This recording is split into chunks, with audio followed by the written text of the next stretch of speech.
ئێمە ئومێد دەکەین ئەوەی کە پێی دەڵێن سازان ئەو سازانە بە ئەنجام بگەێنرێت. پەرلەمانی کوردستانی شە پێی وا بووکە پێویستە لایەنە سیاسەکان ڕۆڵی خۆیان ببێنن. ئێمە هەر کاتێک چۆن لە کۆبوونەوەیەکمان بەشداریمان کردووە، هەر کاتێک بە شێوازێکی یاسایی پەرلەمانی کوردستان بانکێشتی ئەندامانی پەرلەمان کوردستان بکات بۆ کۆبوونەوە، ئێمە تایدا بەشداری دەکەین زۆر بە ئاسایی. باشە.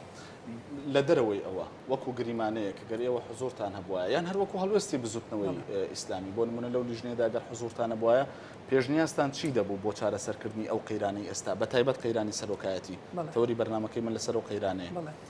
ئەم لیژنەیە کۆمەڵێک خەلەلی هەیە، کۆمەڵی خەڵک هەیە لە کوردستاندا بڕیار بەدەستن. باشە.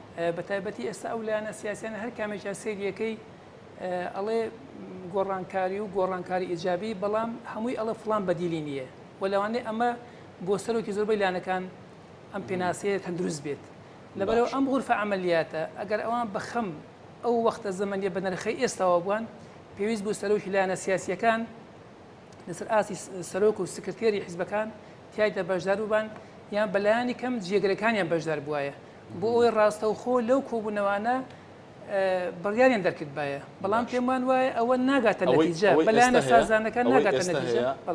چوار لایەنەکە داوای هەموارکردنەوەی یاسای سەرۆکایەتی دەکەن، دەیانەوێت سیستمی حکومڕانی ببێ بە پەرلەمانی تەواوەتی واتە سەرۆک لە پەرلەمانەوە هەڵبژێرێت.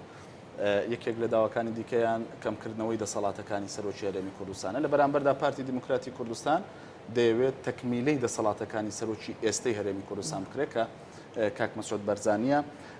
ڕای بزوتنەوەی ئیسلامی کوردستان لەم نێوەندەدا لە پاڵ کامیانە یان لەو بینەدا وەستاون چۆن؟ ڕای ئێمە وازیحە، بەس ئێوەی ڕاگەیانکاریش زۆر جار بابەتەکان یان بەمەبەست ئاوا تەرحی دەکەن، ئێمە هیچ یان ناچن ناو ناوەڕۆژیانەوە. ئێمە نەکشوە لایەنی سیاسی، ئێمە ئەو سێ لایەنە ئیسلامیە پرۆژەیەکمان هەیە بۆ هەمواری یاسای سەرۆکایەتی هەرێمی کوردستان.